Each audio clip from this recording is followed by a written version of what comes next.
Good morning, everybody. Oh, it's nice and cool and breezy outside. No, not even close. It's brutal out there, and it's no fun. Absolutely no fun. I really feel these are the weeks that when they come through, when you get days like this, and they're elongated into the majority of a week, and what it will end up being, that you really feel for the people that are working outside, working their asses off, and might literally be working their asses off as all the sweat is going on. You know, the people that are up in the trees with working with DTE or with the cable companies and whatever it is, the landscapers out there. I mean, the roofers. Oh my God! No respect for the roofers. I got tons of respect for the roofers. Shout out Shana Roofing. Tons of respect for everybody that's out there doing what they got to do. It's their job, and you know it's one thing when it's like, oh, it's 85 and humid, and then it gets up to 90, and then 95, and then yesterday was 96, and today it's supposed to get close to 100, all with humidity. It's just brutal. If you have to be outside, like obviously if you're working, and if you're working, I assume you know what you're doing. You know, you've been through this drill before, and you have your tricks to stay cool or whatever, and it's just awful and oppressive out there. And I hope everybody's taking care of themselves, making sure that they're staying as hydrated as you can. Drink tons of water. Take breaks to get in the shade. Fans help, but they're not great. But like a cheering system, support system, like yeah, fans like that. I'm here for that. Work. Stay dry, stay cool. I mean, when I get, like, if I've had in the past when I've had landscapers working and stuff like this, I absolutely will do what I can. Like, hey, open the garage and see if you guys want to get some shade that way, or here's don't you don't have to drink from the hose. I'll bring you water. I'll bring you cups of ice, whatever it is that you guys need. $5 ice cubes if you have to. I mean, I got to make money off it, so there's that because these are expensive. But no, I mean, you know what I mean. You feel. I mean, even if I saw somebody 3 doors down, I'd feel bad and want to carry over a big glass of ice water to these people because it really is unbelievable. Of what you're going through. The postal workers that are out there walking the beat today and yesterday and the next few days. It's awful out there, man. But so stay hydrated. Well, we got some heat topics coming up a little bit later in the show. They need some more hydration breaks, right? Stay with the theme of World Cup. That's right, because you see those hydration breaks in the World Cup. Yeah, there's that. But let's get into the World Cup, which is something that I really thought I'd have a harder time saying than what I did, but I watched the game last night, as I'm sure lots of people did. Not everybody does, but the ratings seem to show that lots of Americans are really tuning in to the World Cup, and I think there's certainly a bunch of reasons why you would. The fact that the United States is still in it is probably number one. Well, number one is that they got into it in the first place. Number two is that they are still in it. Games be playing here in the States. That's pretty cool. But you're getting casual fans.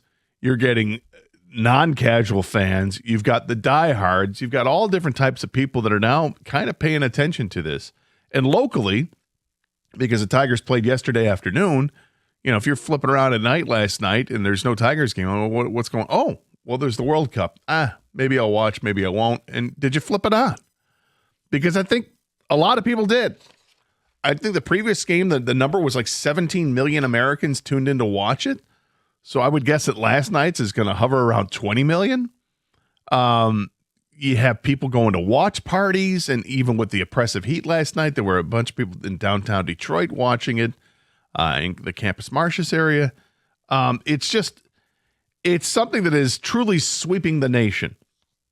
And last night's game, I feel like there was a lot to talk about. Whether you watched it or you didn't watch it, there's a lot to talk about. And 248-539-9797 is the telephone number. Same number you want to text, all right? We don't normally start the show off talking soccer, but we will. This has become your passion, Gator. This has not become my passion. I think it's guitars and then World Cup. And then dog videos third. It might be dog videos, guitar, and then World Cup. 65th on the list. Don't deny. Oh, for a random Wednesday World Cup. Uh-huh. No, I watched, and I was, right after. I knew it was going to take a little bit after 8 o'clock. It wasn't going to come on at 8 o'clock, so I took my time, and then around 8:15, I flipped it on, and I was actually entertained. I had it on the whole time, and I think one of the main reasons why I was entertained is because it goes by quickly without the commercial breaks. Now, yes, you have your extended time that they tack on for, injuries and substitutions and all that. And it's not really 45 minutes a half. It's more like 51 or 55 minutes, whatever. But typically, this thing just goes. And having that free flow like that running clock, I kind of like the running clock. Now, I don't think you should do that when you've got like a game like football, basketball, or hockey. But with soccer, it's fine for me because it's a 45-minute half. But I think that's maybe the big reason why it doesn't feel that bad, because the game does go pretty quickly. And as far as action is concerned, there's not a ton of action. I'll admit that. I'm the less than casual fan that's going to tune in for this, so I'm no diehard. The diehards are loving it without question. There's a strategy and all that, and I am amazed at the skill, the ball handling skill, if you will, the ability to dribble with the feet is incredible to watch these players and how skilled they are, and in tune with when to use their head, their chest, their knees, their feet, whatever it is, anything but the hands. But to handle that situation with the ball in a phone booth, to me it's akin to my wonderment at hockey players being able to stick handle in their situations. And it's the same thing with an NBA player being able to dribble his way out of a phone booth. I'm amazed by that. That's tons of drills and time spent working on it that pays off. But the game last night, I felt like there was something for everyone, particularly in the second half. First of all, in the first half, there was at least the one goal. I don't know the second. They had 2 goals total in the game that were called back because of offside. Then you had the first U.S. goal that was actually allowed, and it's exciting because most times it feels like one goal is all you need. You get 0-0 ties, you go to shootout, you have 1-0 games happen all the time. You get a lead in soccer, and you feel pretty good about yourself. And the United States got off to that hot start. And then you get into the second half, and then controversy at the World Cup. Oh, they hate the United States. FIFA hates the U.S. That's what I was hearing this morning. That's what I was hearing last night. Everything went upside down when Folarin Balogun, after he scored the first goal of the game, in the second half, he gets flagged for a red card. What does that mean? Yep. No, what it means is that there was a foul on the play. They actually went to review the VAR, I think it was a video assisted review. They went and looked at that, and then they came back and determined not only was it a foul, but a red card, which bypasses the yellow card for those that don't understand. A yellow card is, okay, it's a warning. Red card means you're ejected. But not only in soccer, in the World Cup, does a red card mean ejection for this game. It also means you're gone for the next game. So the United States holds on to win. It's actually extended the lead when they had to play with 10, by the way. They don't just lose the player, they lose the player on the field, literally. So they're playing 10 against 11 for the remainder of that game. They scored a second goal on a free kick, and the free kick was freakish. It was amazing. Shout out to... Look it up, Gator. Yeah, I got to look Malik Tillman. I ain't lying. I'm being honest. Oh, shout out to Malik Tillman. With that freak kick, not free kick. With the freak kick. I said it was a freakish kick. The way the spin on that ball, when you watch the slow motion replay and you see the spin on the ball, it's amazing. It literally just gets over the heads of the defenders that are standing, forming a wall and holding their schnutz so they don't get drilled there. And it starts to move right to left at the goaltender. He has a hard time picking it up because it's just over the heads of the defenders. It's not like it's from way up in the air. It was spectacular. They hold on to win the game. But the whole controversy about the red card is what has everybody talking today. If you're at work, I'd love to hear how things are going at work. 248-539-9797. Or what was your reaction when you're watching at home last night? Did you start getting texts? Did you start texting your friends or whatever?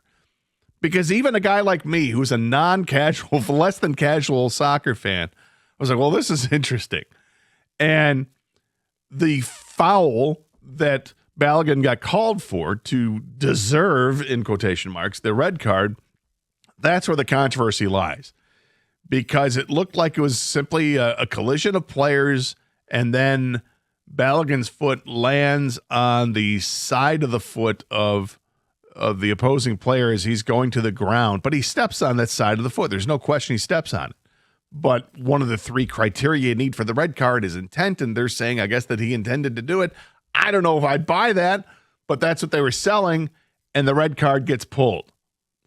And then social media goes nuts about this. I'm on Twitter last night just trying to follow along to see if the Red Wings are signing anybody or if the Pistons have made a sign or a trade. Is there a trade going on? And I'm scrolling, and I cannot get away from this on the timeline. Everybody was commenting on this play. And then everybody was posting pictures of Lionel Messi doing the exact same thing and not getting a red card, or a very similar thing, I guess. His foot looked like it landed on somebody's calf and not the side of their foot, and the player was a little bit more upright when it handled than what happened last night. But people were saying that was far more egregious than this. I don't know which is more egregious. I just know that our guy got kicked out of the game and is now ineligible to play in the next game. And now there's different talk. Can they appeal this or not? If they appeal it, nobody ever gets it overturned, so why bother? It's just interesting. There was controversy at the World Cup last night, and yet the United States, they gutted it out. They were gritty performers last night. They win the game 2-0, thanks to, check my notes, Malik Tillman and Falarin Balogun. I don't know how you pronounce his name. The funny thing is, neither of these two guys were born in the United States, by the way. So I wonder if Stoney has an issue with that. Stoney had a problem with the World Baseball Classic with all these players playing on foreign teams, but they're not really from there. Do you have a problem with players on the U.S. World Cup team not being born as Americans, but they're representing this country? It's okay now, the World Cup. Is that cool? That's fine. I don't really care. I mean, they're here. It's fine. 248-539-9797 is a telephone number. I'm curious how things are going at work today. If you guys are listening in the cubicle, you got the headphones on or the earbuds in. Have you been talking to everybody at the water cooler? Is there still a water cooler? If there is, utilize it and hydrate. It's very hot out there today. But also, what went on last night when you were watching the game? Did you start texting friends? How did you feel about this game last night? It had a lot going on, all the emotions. We'll talk about it next year at 97.1.